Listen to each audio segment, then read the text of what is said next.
내일 말씀 10분 강론 연중 25주간 토요일의 말씀입니다. 루카복음 9장 43절에서 45절의 말씀입니다. 그때 사람들이 다 예수님께서 하신 모든 일을 보고 놀라워하는데 예수님께서 제자들에게 이르셨다. 너희는 이 말을 귀담아 들어라. 사람의 아들은 사람들의 손에 넘겨질 것이다. 그러나 제자들은 그 말씀을 알아듣지 못하였다.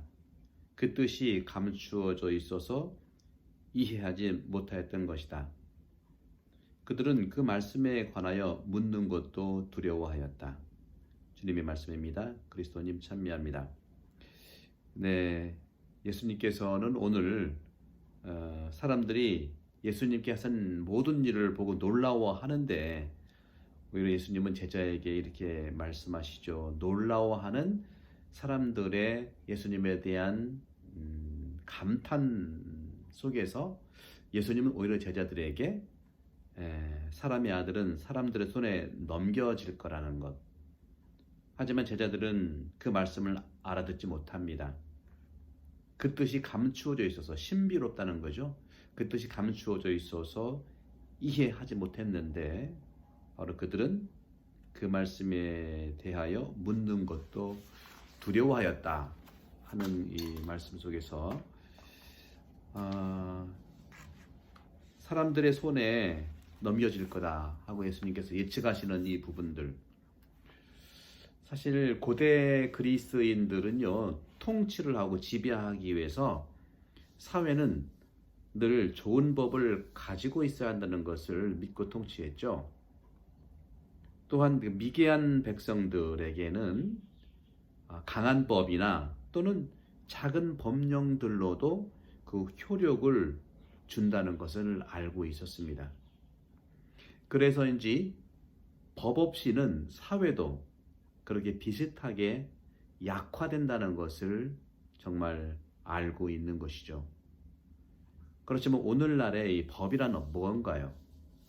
오늘날의 법이라고 하는 것은 폭력으로부터, 불이익으로부터 막아주는, 또 우리를 보호하는 것이 아니겠습니까? 확실히 서양의 문화는 법 중심입니다. 아시아의 문화는 법 중심, 특히 한국은 법 중심이라기보다는 법을 잘 지켜야 되지만 법의 정신 중심이죠. 그래서 한국 분들은 법 없이도 산다고 하는 그런 표현들을 그전부터 썼는데 그건 뭐냐면 무법자가 아닙니다. 법이 없이 함부로 한다는 것이 아니라 질서와 법의 그 정신까지를 가지고 산다는 것이죠. 이것이 이제 요셉 성인에 대해서 복음이 얘기할 때 공동 번역은 그렇게 얘기하죠. 법 없이 산다. 그런데 법대로 산다는 표현을 또 이제 써왔었죠. 법 없는 것과 법대로 한다는 것은 하나님의 의로움이라고 우리가 이해할 수가 있겠습니다. 그래서 코로나 팬데믹 이 시기에도 우리는 철저하게 레스트릭션, 규칙을 적어가면서 그 호주 정부의 지침, 또 NSW 연방 정부의 지침, 또 저희들 같으면 시드니 대교구의 지침, 또 우리 본당의 지침, 이 지침을 중심으로 살아가는 우리를 보호하기 위해서이죠. 그래서인지 바로 인간들은 현명하고 자비롭거나 또 분노와 미움과 이런 열정으로 지배되지 않는다면 사람들한테 종속되어 있다 하더라도 무섭지 않는 거예요. 하지만 오늘 예수님께서는 어떻게 제자들에게 다가가기가 좀 쉽지 않았는지 사람들의 손에 정말 넘어간다는 표현을 합니다. 사람들은 예수님의 그 공적과 행적을 너무 찬양하는데 오히려 예수님께서는 사람들의 손에 넘어간다는 반전의 이런 내용들을 제자들한테 얘기를 하죠. 그런데 제자들은 이해를 못하는 것입니다. 사람들의 손에 정말 넘어간다. 그래서인지 모든 것들이 늘 깨어있는 아버지의 손에 넘겨지는 일이 없는 것 같은 그런 불안감까지 들기도 합니다. 특히 오늘 복음을 우리가 좀 더 면밀히 본다면 특히 두 번째 제가 말씀드렸던 사람의 아들은 사람들의 손에 넘겨질 것이다 하고 말한 다음에 제자들은 그 말씀을 이해하지 못했다 하고 기록하고 있어요.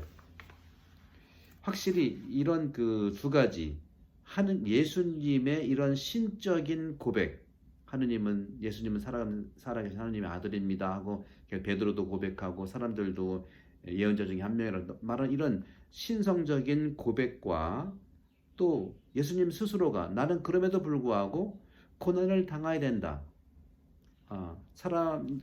말씀드렸잖아요. 사람들의 손에 넘겨질 것이다. 고통을 당해야 된다는 이 두 가지 어떤 사이에 끈이 있어요.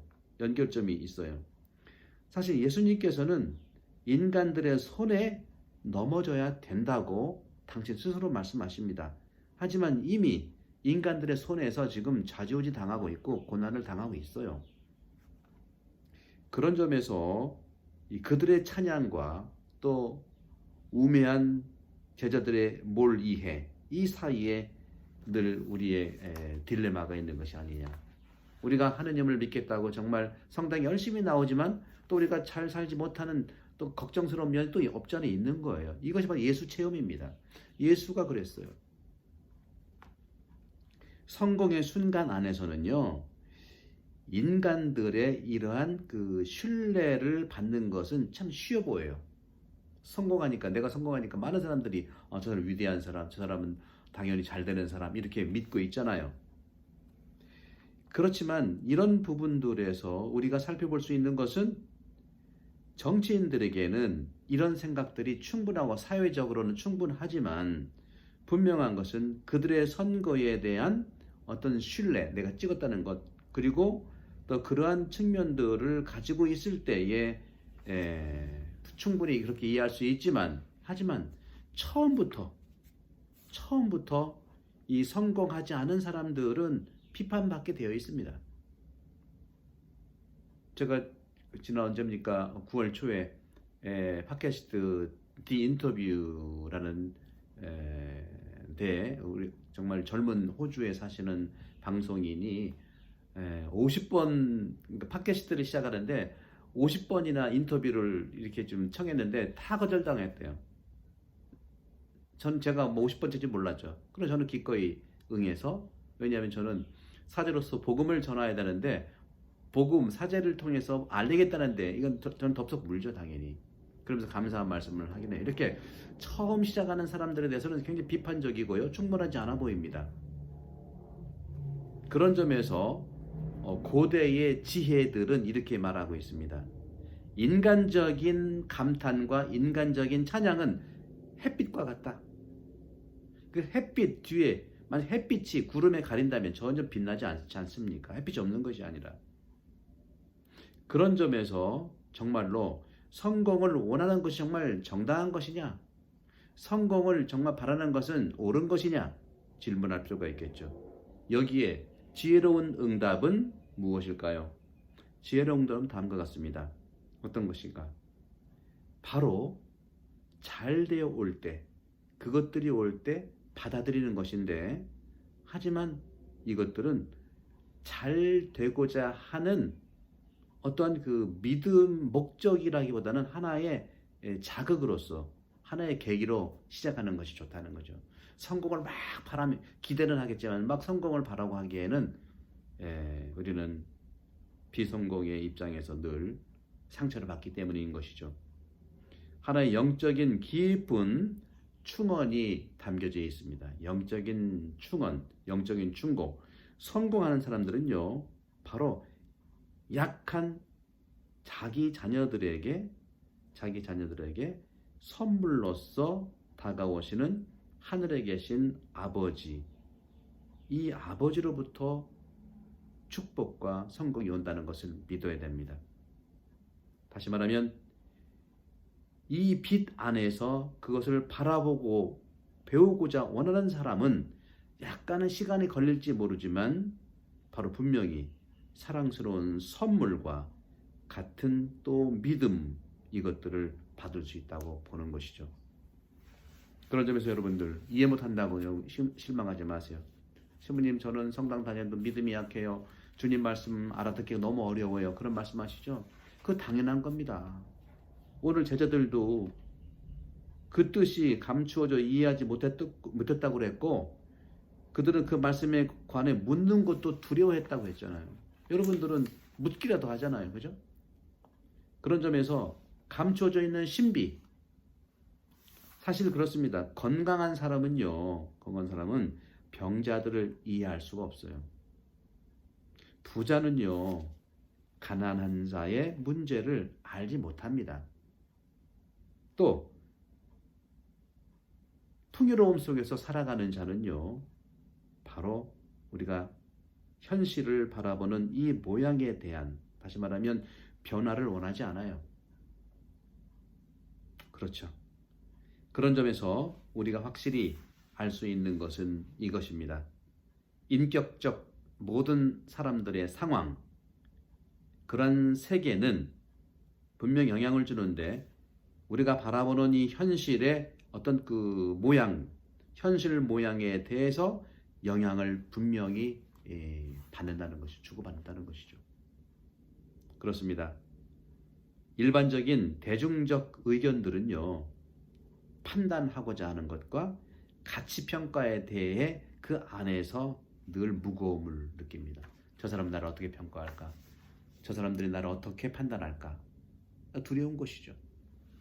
이것들이 현대 대중적 의견들에 가지고 있는 인간 한 분 한 분에 대한 희망이기도 하지만 어려움이기도 한 것이죠.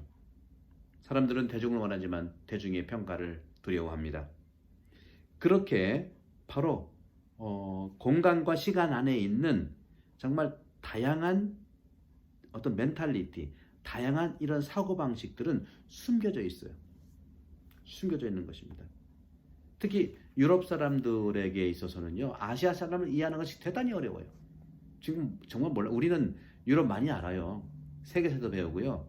특히 그 천주교 신자들은요, 이 신앙의 이런 그 형태들이 유럽에서 왔기 때문에 내용은 복음은 오히려 가깝지만 복음을 담고 있는 이런 여러 가지 전례라든가 여러 가지 이제 문화적 가치들은 우리랑 너무 다르거든요. 그래서 가끔은 우리들은 이렇게 나와 비슷하고 나와 가까워 있는 사람들과 함께 있지만 그들을 이해하기가 어렵다는 것이죠. 하지만 분명한 것은 이렇습니다. 이 예수 그리스도의 이런 태도와 세상의 이런 태도, 정신 가치 사이에는 어마어마한 차이가 있다는 것을 우리는 알 수가 있는 것입니다. 그렇게 알 수가 있을 때 정말 작은 것들에 대한 것들을 이제 시작할 수가 있는 거예요. 차이가 있는 것을 인정할 때 작은 것부터 이해할 수가 있다는 것이죠. 자, 보십시다. 사도들 스스로도 역시 예수님을 이해할 수가 없었어요. 그리고 더군다나 성령의 이러한 내려온 다음에, 성령 강림 후에 이 사도들은 오직 십자가의 신비를 이해할 수 있었습니다. 여러분 걱정하지 마세요. 불란서 프랑스의 한 작가가 이렇게 말을 했습니다. 모든 사람들이 말하기를 나가 잘 지내게 돼서 내가 정말 행복해서 주님 감사합니다. Thank you for being well, 이렇게 될 수 있겠죠. 내가 정말 잘 지내니까 감사합니다. Merci pour être, 뭐 이렇게 되겠죠. 만약에 우리가 이렇게 말하는 사람을 봤을까요? 내가 고통스러워서 하나님 감사합니다, 이런 말 하는 거 봤어요?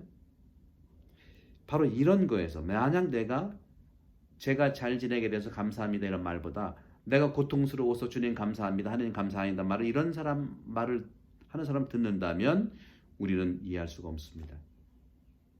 정말 우리가 성인들 가까이에 우리가 있다 하는 그런 향기를 가지고 있다 하더라도 우리는 그렇게 이해할 수가 없다는 말씀을 프랑스 작가들은 했죠. 프랑스 작가만이 아니라 오늘 예수님께서 말씀하신 그런 내용들이죠.